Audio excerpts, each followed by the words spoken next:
Good day, audience. My name is Takarani, and I'm here with the BFP platform. We are pleased today to be in conversation with Dr. Pali, somebody who is no stranger to the South African audience. He is a constant and consistent voice whenever South Africa is counting what matters, as well as making sense of the state of affairs in the country. Dr. Pali was the Statistician General of South Africa and Head of Statistics South Africa from 2000 to 2017. He most certainly has a lot to offer, I think, this audience in the arena of both leadership and public service. But today, we'd love to hear more insights from him regarding knowledge production as well as human capital development. We believe that these two arenas are areas where Dr. Pali has collaborated with leading universities in order to produce information and valuable insights for learning, training, research, and implementing purposes. So I have brought with me today a total of 5 questions that I believe will achieve 3 things. The first is obviously to impact the audience. The second one is to ignite meaningful conversations, hopefully. And the third one would be to galvanize action. Thank you for joining us, Dr. Pali. Oh, no, thank you very much. I'm not very sure whether I'm an activist. Particularly on that last one, or I'm just a theoretician. Either way, we appreciate your thoughts as well as expertise in all those areas. No, fine. All right, I'm going to jump straight into the questions. The first one, just for us to get a brief kind of reflection from you of your academic journey. What would you say have been the key takeaways from each level of your academic journey? So you could speak to, from your primary school, what stood out? From your high school, what stood out? Your undergraduate times, what kind of values and philosophies kind of got imparted on you? Your postgraduate as well. And you can even speak to the continuous school of life. So what have been your takeaways from each step or each level of your academic journey? Oh, it's very difficult to say, because it's only when I had completed that and started working that I realized that I learned a lot, not in the school system, but outside. Okay. And this is particularly on the question of strategy. So I used to head cattle or calves and then qualified to head cattle. Yeah. And when it comes to strategy, cattle are excellent. When they go into green fields, they go through the green fields up to the end. They'll not do that the next day. Yeah. They will start where they started the previous day and steadily go. Whereas initially, they go through the whole place. I mean, they're scanning the environment. It's almost scanning the environment. Yeah. I only reflected on the issue in strategy around scanning the environment. I said, no, cattle taught me that lesson. So, but that was not when I was in grade 1. I mean, that was when I was already a little bit bigger in standard 2, standard 3. Yeah. And that's what so that outside the school system, but in heading cattle, looking after donkeys and the like, looking at the behavior of animals, a lot was learned there. Yeah. But coming to the formal education, of course, grade 1, I'm a product of 2 teachers. My mother was a teacher and my father was a teacher. Yeah. I am not sure whether I'm a teacher. But in your own way, would like to believe that you are. Yeah. So I started school less formally because I would go to school, to class with when my mother was in class. I see. So I can't quite remember when did I start grade 1. Yeah. Grade A, sub A. But yes, in 1963, that's when I really started, and then 64, and then at standard 3, I was taught by my father, who was a teacher then. My mother never really taught me because she took ill and passed on in 1964. But I had the privilege of 1961 and 62. I would be in the class when she's teaching. So that's the best time of mine with her. Yeah, I see. Standard 3, I mean, being taught by your father is very difficult. And when you have to milk cattle in the morning, cows in the morning. Yeah. And you know, society, community share livestock, share heading of livestock, and so that they can plant and plan. It's a strategy for hedging risks. So you can actually share in the resources that are available to the community. So we shared livestock with a priest, and the priest didn't have a boy in his family, only a girl, but a girl who was very active, and she would milk. But this time around, she didn't wake up early to milk. So the time for cattle to go to fields came, and she was still milking because the cow couldn't go out without milking. So once she was done, my father said, you take this cow to the fields because all other cattle had left. So that's what I had to do. Yeah. So I took the cow. Yeah. But knowing how cattle behave, that they will know they are ahead and they will go there. Yeah. So at an appropriate distance, I left it so that it could go there, and then got back to class. And my father asked the simple question, did you take the cow to where the cattle are? To the rest of the herd, yes. My God. You can't, can you? I could have said, yes, I did. Yeah. But it was very difficult to say I did. Yeah. So I said, I left. He said, hey, the assignment was for you to take the cow where the rest of the cattle are. Yeah. You go there. Yeah. So I had to complete the assignment. And then he asked why. I said, no, I was rushing back to school. And he said, what is school? His teacher asked, what is school? Yeah.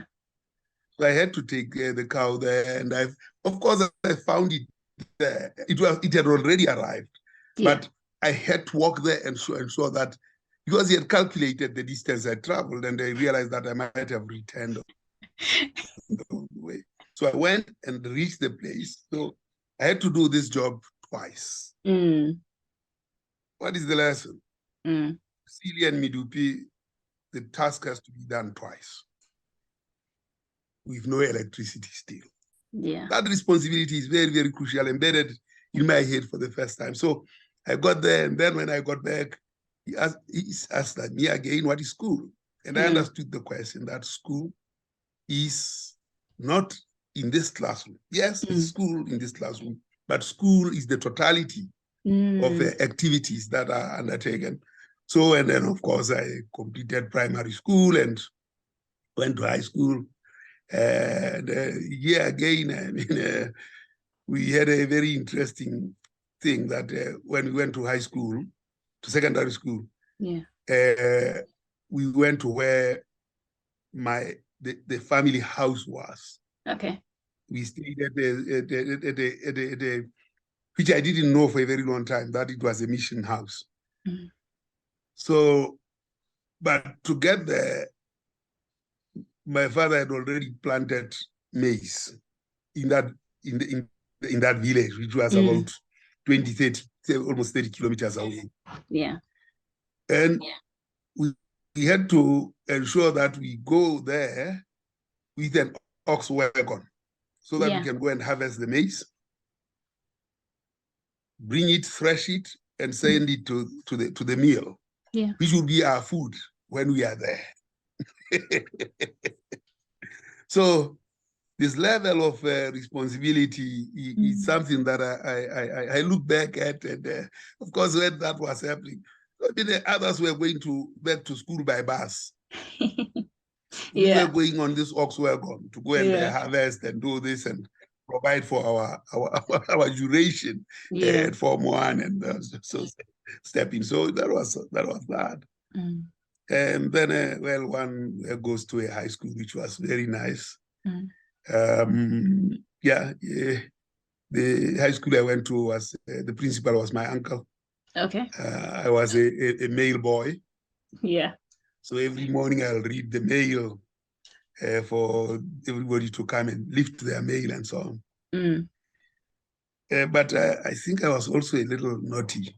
Okay. And I realized that I was not going to continue at the school. What is interesting was that my father had encouraged me to continue at the school where I was. But I didn't want to. Yeah. Going away from home, from that school where I was, you had to ride in a bus. Yeah. That would take the whole day and then sleep over in Maseru and then proceed to Otabote. That was a bit of an incentive to leave the school where I was. Okay. So I made quite a scene, and ultimately I was allowed to go to that school.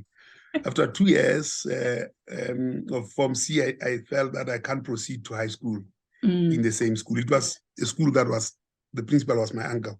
Yeah. But I think I'd seen influences that were not according to me. Yeah. And I got involved in those influences, one of which was very interesting. I mean, the cell phone is a very interesting thing. There was a game that was going to be played by our district team of Mafiteng, Bantu FC. Okay. And Dinari in Liribe. So we were coming from Botabute, so we decided to go and watch this game. It was a Sunday, and on Sunday we expected to be at church. Yeah. And we didn't go to church, we went to this place. To watch the game, yeah.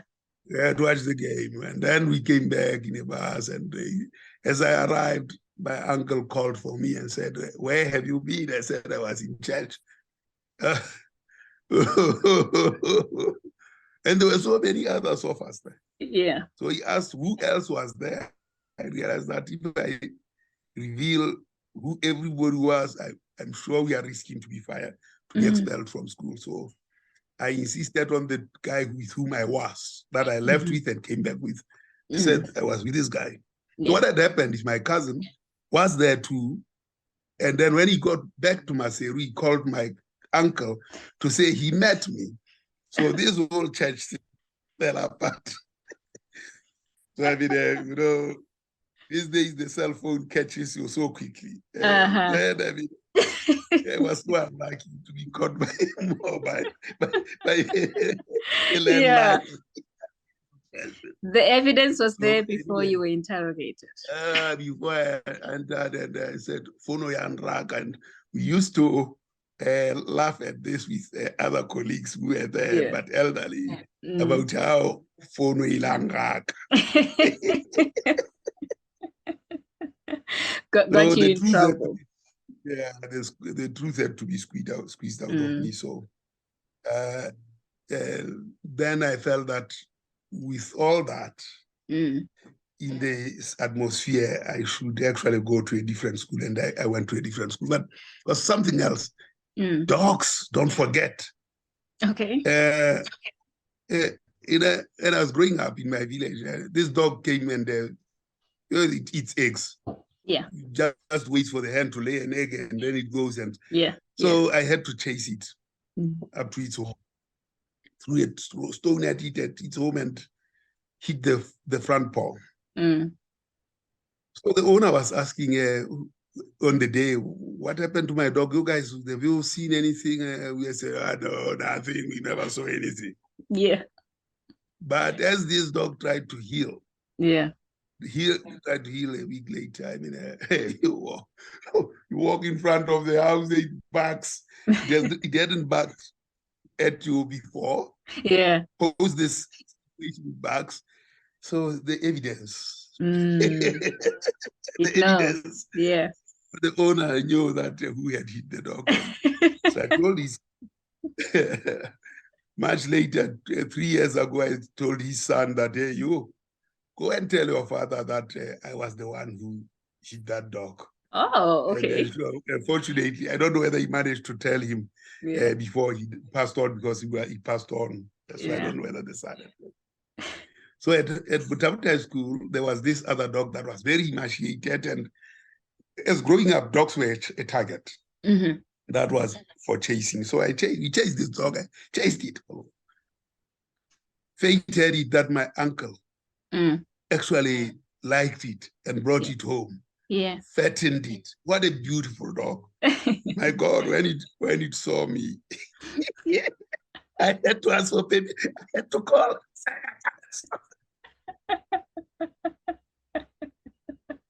Oh wow. Oh wow. So, I mean, so yes, it's in class, but here are lessons for life that you shouldn't victimize those that are down. And this brings us to the question of international migration and Zimbabweans or Nigerians in South Africa, whatever it is. Call it xenophobia, call it all these things. Yeah. It's very, very clear that our conduct towards the other has to be different. And this comes from, so you can see my train of thought is animals. And also I keep some animals here at home, rabbits, hens, chickens, and black soldier flies. So then came university. University was nice. But I got recruited to go and do civil engineering. Okay. And the civil engineering, I got invited, and then I wrote the test. Mr. Gupta, not the Guptas, but Mr. Gupta. A different Mr. Gupta. Yes. I said, well, now, and I got admitted. I was going to do practicals right at the beginning. Yeah. And then after a year or two, and we got paid. Yeah. And then after that, I'd go to India to go and study engineering. Yeah. For another 4 years. So 5 years all in all. But I'd been admitted to the university, but they didn't give me scholarship for a variety of reasons that had to do with politics. I mean, the second prime minister of Lesotho, Mokgweetsi, had been interviewed by Rand Daily Mail, and he was taking his Nobkiri. And in this interview, he had said, I will return. My high school went ablaze, excited, and the ruling party got whiff of this. So some of us would not get a scholarship. I didn't get a scholarship. So not guaranteed a scholarship. That's why I thought I would go to this. But then I went to university on that night, on the Friday, and then Saturday for orientation and this thing. Oh my God, the discotheque there was absolutely fantastic. The lights were blue. Yeah. I decided to stay there without a scholarship. Now, after the fact, I'm wondering whether a poor statistician or a rich civil engineer, did I make the right choice? Yeah, yeah. Well, we are glad that you went the statistician role, but that is an amazing story.